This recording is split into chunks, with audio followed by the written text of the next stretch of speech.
હું છું પંકજ શર્મા। શરૂઆત મહત્વપૂર્ણ ખબરથી। આજથી ભારે વરસાદની હવામાન વિભાગે આગાહી કરી છે। નર્મદા તાપીમાં વરસાદનું રેડ એલર્ટ છે। દક્ષિણ ગુજરાતમાં પણ અતિ ભારે વરસાદ આજે થઈ શકે છે। સૌરાષ્ટ્રમાં ભારે વરસાદ સાથે ઓરેન્જ એલર્ટ આપવામાં આવ્યું છે। માછીમારોને દરિયો નહીં ખેડવાની સૂચના છે। મોન્સૂન ટ્રફને કારણે ભારે વરસાદની સ્થિતિ જોવા મળશે। દક્ષિણ ગુજરાતમાં પણ અતિ ભારે વરસાદ રહેશે તો સૌરાષ્ટ્રમાં ભારે વરસાદ સાથે ઓરેન્જ એલર્ટ આપવામાં આવ્યું છે। નર્મદા અને તાપીમાં પણ अलर्ट अपायु है। आने वाले 7 दिनों के लिए जो गुजराती स्टेट के लिए फोरकास्ट है उसमें हम डे 1 की बात करेंगे तो आज के लिए जहां पर हैवी रेनफॉल की वार्निंग और साथ में येलो अलर्ट जारी है वो डिस्ट्रिक्ट है नवसारी, वलसाड़, दमन दादरा नगर हवेली, सूरत, साबरकांठा, अरवली, महिसागर, दाहोद, नर्मदा और छोटा उदयपुर डिस्ट्रिक्ट शामिल है और पंचमहल डिस्ट्रिक्ट शामिल है जहाँ पर हैवी रेनफॉल की वार्निंग है। और कल की बात करेंगे तो कल के लिए एक्सट्रीमली हैवी रेनफॉल की वार्निंग और साथ में रेड अलर्ट जारी है। और जो डिस्ट्रिक्ट है जहां पर एक्सट्रीमली हैवी रेनफॉल की वार्निंग और रेड अलर्ट जारी है वो डिस्ट्रिक्ट है नर्मदा और तापी डिस्ट्रिक्ट। और इसके अलावा साउथ गुजरात के district heavy to very heavy rainfall की वार्निंग में कवर है। और सौराष्ट्र रीजन के लिए वेरी हैवी रेनफॉल की वार्निंग और साथ में ऑरेंज अलर्ट जारी है। और डे 4 की बात करेंगे तो डे 4 के लिए गुजरात रीजन और सौराष्ट्र रीजन दोनों रीजन के लिए एक्सट्रीमली हैवी रेनफॉल की वार्निंग है। और गुजरात रीजन के लिए रेड अलर्ट जारी है और सौराष्ट्र रीजन के लिए ऑरेंज अलर्ट जारी है। और थंडरस्टॉर्म की बात करेंगे तो आने वाले 5 दिनों के लिए गुजरात स्टेट के सारे डिस्ट्रिक्ट कवर हैं जिसमें थंडरस्टॉर्म की वार्निंग है।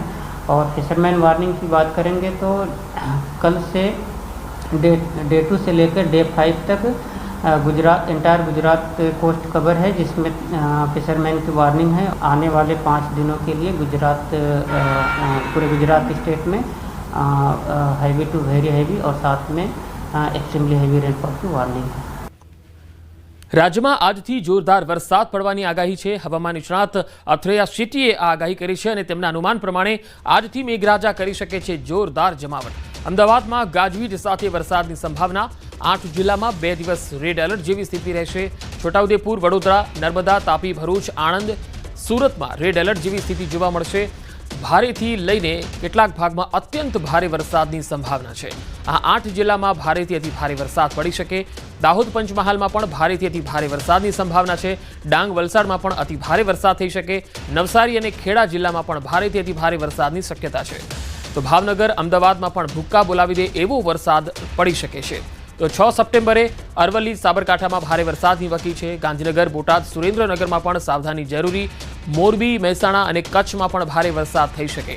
તો બનાસકાંઠા, પાટણમાં ભારે વરસાદ થઈ શકે। 7 સપ્ટેમ્બરની જો વાત કરીએ તો 7 સપ્ટેમ્બરે ઉત્તર સૌરાષ્ટ્રના જિલ્લાઓમાં થઈ શકે છે ભારે વરસાદ। લો પ્રેશરના ટ્રેકમાં રવિવારે ફેરફારની શક્યતા જોવા મળશે। સૌરાષ્ટ્ર પર થઈને દક્ષિણમાં ગતિ સંભવ છે।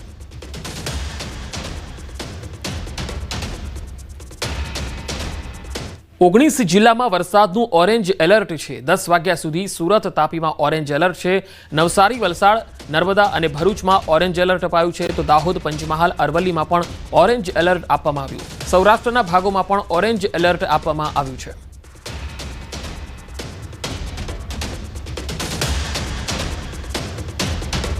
વાત નર્મદાની। નર્મદામાં સરદાર સરોવરની સપાટીમાં વધારો થયો છે। નર્મદા ડેમની સપાટી 135.47 મીટરે પહોંચી। ઉપરવાસમાંથી 4,10,000 ક્યુસેક પાણીની આવક છે। 24 કલાકમાં ડેમની સપાટીમાં 10 સેન્ટીમીટરનો વધારો થયો। નર્મદા ડેમના 15 ગેટ 2.4 મીટર ખોલાયા। નદીમાં 3,18,000 ક્યુસેક પાણી છોડાયું। ભરૂચ, નર્મદા, વડોદરા કાંઠાના ગામોમાં એલર્ટ આપવામાં આવ્યું। તો નર્મદા ડેમના 15 ગેટ 2.4 મીટર ખોલાયા છે। નદીમાં 3,18,000 ક્યુસેક પાણી છોડવામાં આવી રહ્યું છે। સરદાર સરોવરની સપાટી વધતી જઈ રહી છે અને 135.47 મીટરે પહોંચી છે। બનાસકાંઠાની વાત કરીએ તો બનાસકાંઠામાં અંબાજી પંથકમાં ધોધમાર વરસાદના અહેવાલ છે। અંબાજીના રસ્તાઓ પર પાણી ફરી વળ્યા છે। ભારે વરસાદથી પદયાત્રીઓ પણ ફસાયા છે। વરસાદના કારણે ડ્રોન શો રદ થઈ શકે છે। ચાચર ચોકમાં 400 ડ્રોનનો એક શો યોજવાનો હતો। ભારે વરસાદથી પદયાત્રીઓ અને વેપારીઓ પણ અટવાયા છે કારણ કે રસ્તા ઉપર વરસાદી પાણી ભરાઈ ગયા છે અને વરસાદ ફૂલ પડી રહ્યો છે। બનાસકાંઠાના અંબાજીના રસ્તાઓથી આ તસવીરો આવી રહી છે। આજે ચાચર ચોકમાં જે ડ્રોન શો યોજવાનો હતો એ પણ રદ થઈ શકે છે। ભારે વરસાદથી પદયાત્રીઓ અને વેપારીઓ પણ અટવાયા છે। તસવીરોમાં જોઈ શકાય છે કે મુખ્ય રસ્તાઓ જળમગ્ન બન્યા છે અને જે ચાલીને જઈ રહ્યા છે એ પદયાત્રીઓ પણ અત્યારે રસ્તામાં પાણી વચ્ચે ફસાયેલા છે।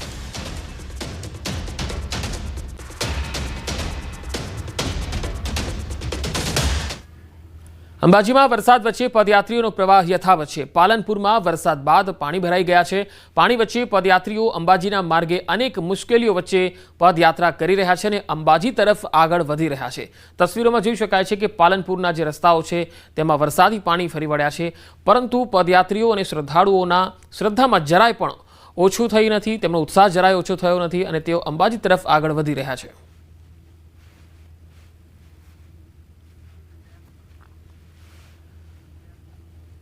અંબાજીમાં ભારે વરસાદથી ડ્રોન શો રદ કરાયો છે। એક સાથે 400 ડ્રોનનો આ શો યોજાવાનો હતો। મોડી સાંજે વરસાદના કારણે ડ્રોન શો રદ કરવામાં આવ્યો છે। આ ડ્રોન શો માટે નવો સમય હવે પછી જાહેર કરવામાં આવશે।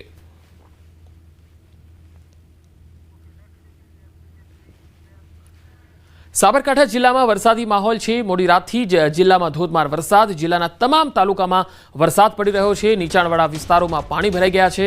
વડાલી, પ્રાંતિજ, ઈડર અને તલોદમાં વરસાદ, હિંમતનગર, ખેડબ્રહ્મા અને પોશીનામાં પણ વરસાદના અહેવાલ આવી રહ્યા છે। મોડી રાતથી જ અહીંયા ધોધમાર વરસાદ પડ્યો, જેના પગલે મુખ્ય રસ્તાઓમાં ટાયર ડૂબી જાય એટલા પ્રમાણમાં પાણી ભરાઈ ગયા છે। વાહન ચાલકોને તકલીફનો સામનો કરવો પડી રહ્યો છે। અહીંયા ટુ વ્હીલર ચાલકો અને ખાસ કરીને નોકરિયાત વર્ગ, વેપારી વર્ગ ખૂબ જ પરેશાનીનો સામનો કરી રહ્યા છે, કારણ કે મુખ્ય રસ્તાઓ જળમગ્ન બની ગયા છે। હિંમતનગર, ખેડબ્રહ્મા, પોશીના, ઈડર આ તમામ વિસ્તારોમાં ધોધમાર વરસાદ પડ્યો।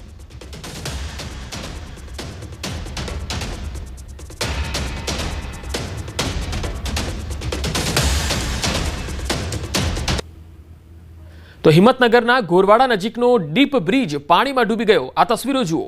હાથમતી નદીના ધસમસતા પાણીનો પ્રવાહ ડીપ બ્રિજ પર થઈને ફરી વળ્યો। ગોરવાડા, નાની ડેમાઈ, તીતપુર, કાણિયોલ, કેસરપુરા અને કેસરપુરા કંપા સહિતના ગામોની અવરજવર બંધ કરી દેવાઈ છે। 3 દિવસથી 10 થી 12 ગામોની અવરજવર બંધ થવાથી પરેશાની વધી ગઈ છે। પૂરના પાણી ઓસર્યા બાદ વાહન વ્યવહાર માટે રસ્તો ખુલી શકે। ડીપ બ્રિજ બંધ થયાને લઈને સ્થાનિકો હવે પરેશાન થઈ ગયા છે।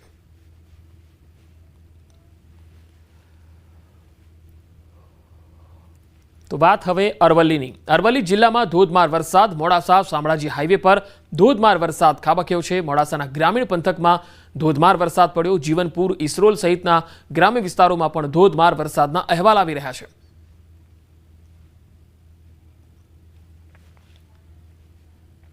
તો ઉત્તર ગુજરાતના મોટાભાગના વિસ્તારોમાં વરસાદ છે। હવે વાત મધ્ય ગુજરાતની પણ કરી લઈએ। વડોદરામાં ધોધમાર વરસાદથી મુખ્ય રસ્તાઓ પર પાણી ભરાયા છે। વડોદરા શહેરના રોડ રસ્તા પાણીમાં ગરકાવ થઈ ગયા। સયાજીગંજ, જેલ રોડ, દાંડિયા બજારમાં પાણી ભરાઈ ગયા। અલકાપુરી, ગરનાળુ પર પાણી ભરાઈ જવાના કારણે બંધ કરી દેવાયું। રાત્રે વરસાદથી શહેરના અનેક વિસ્તારો અને જગ્યાઓ પર પાણી ભરાઈ ગયા છે। તસવીરોમાં તમે જોઈ શકો છો। વડોદરામાં પણ રાત્રે ધોધમાર વરસાદ પડ્યો અને તેના કારણે મુખ્ય રસ્તા જળમગ્ન બન્યા છે। વાહન ચાલકોને સવારે નોકરીએ જવા માટે પણ ખૂબ તકલીફનો સામનો કરવો પડ્યો।